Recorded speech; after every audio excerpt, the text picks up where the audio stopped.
Good morning, students. Next question: which one of the following is the correct graph between maximum kinetic energy of the emitted photoelectrons and the frequency of incident radiation, which is nu, for a photosensitive surface?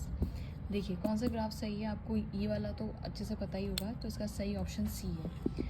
अब देखिए first, ये तो हो ही नहीं सकता, ऐसा नहीं होता कि आप फ्रिक्वेंसी कम, देखिए यहाँ पे फ्रिक्वेंसी बढ़ती जा रही पर kinetic energy, maximum kinetic energy जिससे इलेक्ट्रॉन इजेक्ट आउट होते हैं वो कम होता जा रहा है यहाँ पे, तो दिस इज़ नॉट पॉसिबल। ठीक है, कि फ्रिक्वेंसी बढ़ाने पर काइनेटिक एनर्जी, बल्कि frequency E is equals to क्या होता है हमें पता है, ई इज इक्वल्स टू क्या होता है, एच न्यू होता है।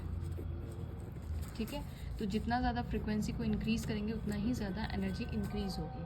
और फोटो इलेक्ट्रिक इफेक्ट क्या बोलता है, वो बोलता है कि देखिए ये हमारी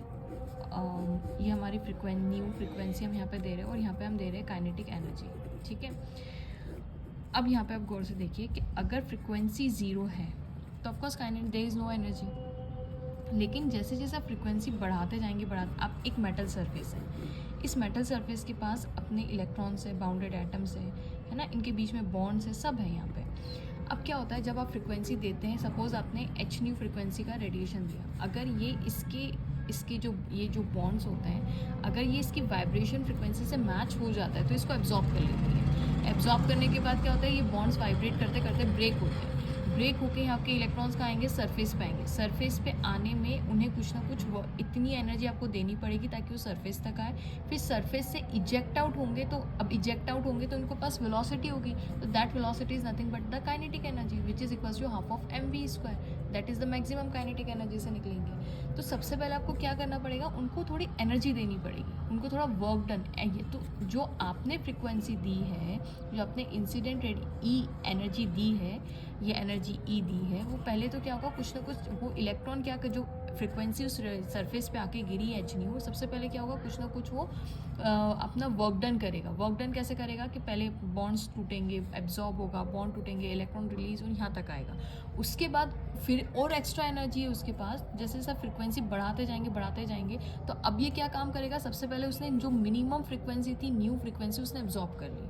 अब एब्जॉर्ब करने के बाद क्या करेगा वो, और आप अगर फ्रिक्वेंसी बढ़ाते गए, देखिए पहले तो उसने मिनिमम फ्रिक्वेंसी को एब्जॉर्ब किया, उसकी जो मेटल की फ्रिक्वेंसी ये और दोनों मैच होनी चाहिए, क्योंकि एटम्स जो होते हैं उनके बीच में कुछ बॉन्ड होता है। अब जैसे आप फ्रिक्वेंसी डालेंगे तो वाइब्रेशन होगा यहाँ पे स्टार्ट, तो कौन सा वाइब्रेशन होगा, जो इस फ्रिक्वेंसी से मैच होगा। अदरवाइज सारे जो फ्रिक्वेंसी आप एक्स्ट्रा फ्रिक्वेंसी डालेंगे वो क्या कर देगा, इजेक्ट आउट कर देगा, वो एब्जॉर्ब ही नहीं करेगा। क्यों, क्योंकि उसकी बॉन्ड वाली फ्रिक्वेंसी से, वाइब्रेशन फ्रिक्वेंसी से ये मैच ही नहीं हो रहा है। ठीक है, तो आपने फ्रिक्वेंसी डाली एच न्यू फोटोन की, इसने एब्जॉर्ब की। अब इससे ज़्यादा फ्रिक्वेंसी बढ़ाते जा रहे, तो अब ये एक्स्ट्रा फ्रिक्वेंसी किस में कन्वर्ट होगी, फ्रिक्वेंसी बढ़ाएंगे तो एनर्जी बढ़नी चाहिए, तो अब ये जो एक्स्ट्रा एनर्जी है वो कन्वर्ट होगी काइनेटिक एनर्जी में, यानी हाफ ऑफ mv²। अगर आप इसका ग्राफ प्लॉट करते हैं तो what you will get, H nu ये यहाँ पे ले आइए, minus W is equals to ये maximum kinetic energy, half of energy is equals to maximum kinetic energy का नाम दे देती हूँ मैं। अब आप देखिए न्यू कहाँ पे है, यहाँ पे एक्स एक्सिस पे है ना, तो this is my x axis, this is x. अब एक्स के साथ जो होता है उसको हम स्लोप ऑफ द ग्राफ बोलते हैं, दैट इज एम। ये हमारे पास क्या इंटरसेप्ट होता है, एम एक्स प्लस, ये याद है आपको इक्वेशन क्या होती है, Y is equals to M X plus C होती है, तो ये एम एक्स और ये सी है प्लस सी, तो यहाँ पे सी कितना है, C is equals to minus of W है यहाँ पे। एच स्लोप कितना है, एच क्या है, प्लांक कॉन्स्टेंट है 6.6 इंटू 10⁻34 जूल सेकेंड है। और ये काइनेटिक एनर्जी, अब काइनेटिक एनर्जी कहाँ प्लॉट हुई है, वाई एक्सिस में, तो this is nothing but your Y, ये वाई एक्सिस काइनेटिक है, तो Y is equals to M X plus C. देखिए पूरी एक स्ट्रेट लाइन की इक्वेशन बन रही है। ठीक है, अब आप कहेंगे इसका इंटरसेप्ट तो नेगेटिव आ रहा है, तो नेगेटिव आ रहा है इसका मतलब क्या है, देखिए इसको पीछे मिलाइए, तो ये उसका इंटरसेप्ट हुआ, नेगेटिव इंटरसेप्ट। देखिए वाई एक्सिस में नेगेटिव इंटरसेप्ट, ये वाई एक्सिस का इंटरसेप्ट होता है और ये नेगेटिव है, तो नेगेटिव मतलब ये क्या है, दिस इज द डब्ल्यू। इतना आपको ये जो फ्रिक्वेंसी, इतना तो पहले जो ये मिनिमम फ्रिक्वेंसी आई ना इस वाली फ्रिक्वेंसी पे, सबसे पहले इस फ्रिक्वेंसी को एब्जॉर्ब करके वो कुछ ना कुछ वर्क डन करेगा, यानी ये इलेक्ट्रॉन्स यहाँ तक आएंगे। उसके बाद अब इस फ्रिक्वेंसी के बाद आपने बढ़ाना अगर स्टार्ट किया तो वो क्या कन्वर्ट हो जाएगी, वो उस सारी की सारी काइनेटिक एनर्जी में कन्वर्ट हो जाएगी, और इलेक्ट्रॉन्स क्या होंगे, स्पीड अप हो जाएगी, मतलब वेलोसिटी आ जाएगी उनके पास। ठीक है, तो करेक्ट ऑप्शन इज दिस।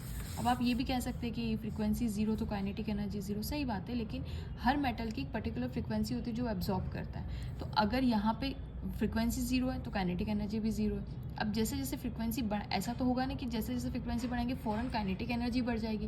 पहले वो कुछ ना कुछ वर्क डन करेगा, ये वर्क डन होगा, पहले वर्क डन होगा, उसके बाद काइनेटिक एनर्जी में कन्वर्शन होगा। तो यहाँ पे पहले वर्क डन का तो आया ही नहीं, वो तो डायरेक्ट जैसे फ्रीक्वेंसी बढ़ाए वैसे ही काइनेटिक एनर्जी बढ़ेगी, नॉट पॉसिबल। कोई फोटो सेंसिटिव अगर सरफेस है तो ये वाला ग्राफ सही है। ओके, तो option C is correct. Thanks for watching.